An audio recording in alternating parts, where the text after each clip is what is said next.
utopie, les rêves, les révoltes.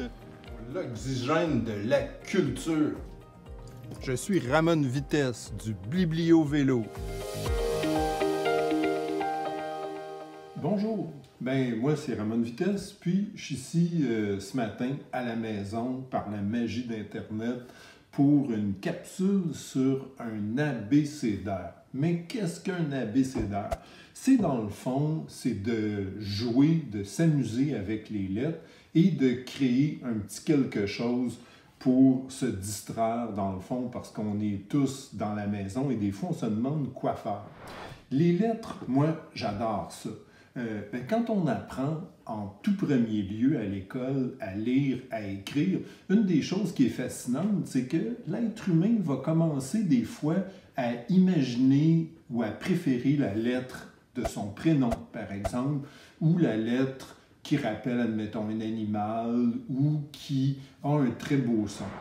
C'est pas pour rien qu'il y a plein de livres comme ici, My Little ABC, ABC Montréal, les lettres d'alphabet avec des ours, ou encore des livres comme ça, avec plein de mots avec les alphabets, sont si populaires.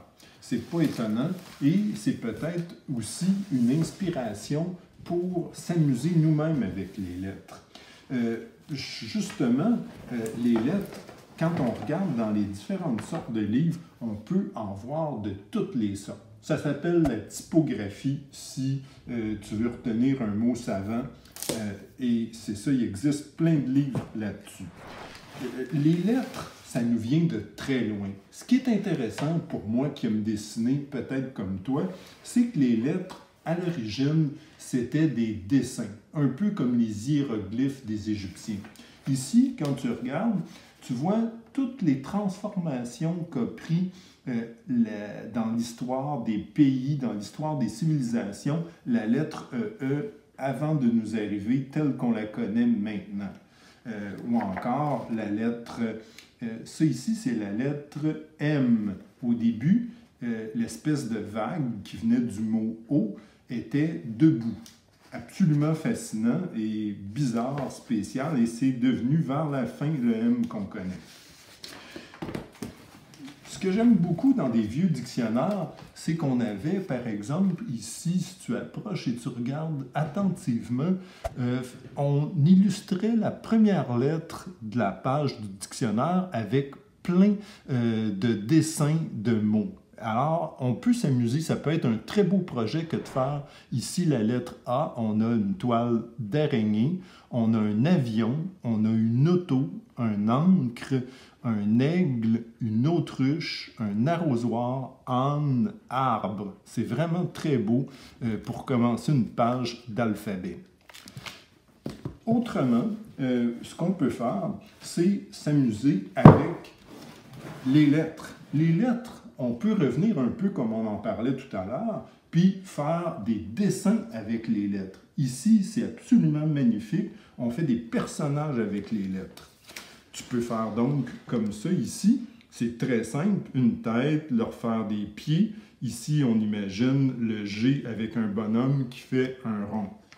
Ou encore, si par exemple tu aimes les chats, eh bien, il y a moyen de faire un alphabet complet avec des chats. Il y en a de toutes les façons. Tu pourras en faire avec des plures de bananes, avec des fruits, avec des enluminures, des petites spécificités. Alors, mais on peut se faire aussi un petit cahier avec nos alphabets préférés. Ce que ça peut donner, eh bien, on peut se faire un petit cahier comme ça avec une feuille blanche, tout simplement comme ça, qu'on plie en deux, et on se fait un cahier, et pour chaque page ou plusieurs pages, on peut faire chacune des lettres de l'alphabet. Ou encore, on peut toujours faire un plus petit cahier en le pliant en quatre comme ça, et en déchirant le dessus des pages avec un ciseau ou un couteau pour faire plus beau que ce que je viens de faire là. Mais quand même, ça fait très joli comme ça. Alors, comment on fait pour faire un abécédaire? D'abord, il s'agit de choisir un thème ou un sujet. Ça peut être vraiment agréable de les réunir.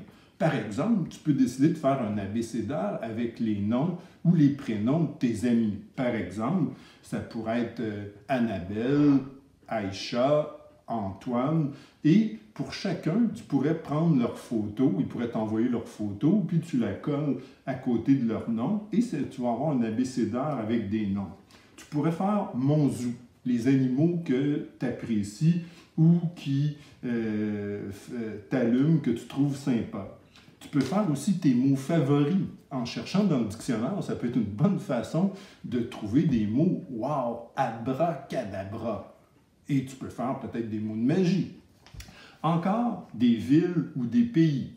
Ou, une autre façon, ça pourrait être des actions, des verbes, comme par exemple faire de la musique, ça pourrait être cuisiner, danser, jouer, courir. Il y en a 1000. Ensuite, il faut faire ton choix de lettres. Ou bien, tu fais les lettres de A à Z, peut-être que ça va te tenter de toutes les faire.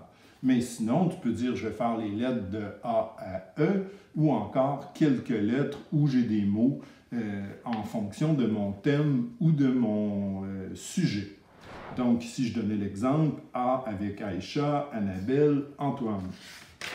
Ensuite, évidemment, pour réaliser notre abécédaire, il faut d'abord donc choisir la grandeur des pages comme on a fait tantôt avec notre petit cahier. Ensuite, il faut faire une page couverture avec un titre et avec ton nom. Ça, ce serait une drôle de bonne idée. Te voici auteur ou autrice d'un livre. Ensuite, bien sûr, on va faire de l'art avec ces lettres. On a vu qu'on pouvait faire bien des choses avec les lettres. Je t'en donne ici quelques exemples. Ici, avec le A, j'ai fait une glissoire avec un petit personnage sur la lettre qui descend. Ici, un petit collage de 2 couleurs avec du carton tout simplement de construction. Mais il y a encore 1000 autres façons. Tu peux prendre des vieilles revues, découper avec de la typographie dedans, avec des lettres, avec un journal, avec à peu près n'importe quoi. Aussi, tu peux faire de la peinture. Il y a 1001 façons encore de rigoler avec les lettres. Donc, c'est une invitation pour faire un abécédaire créatif et se lancer en images.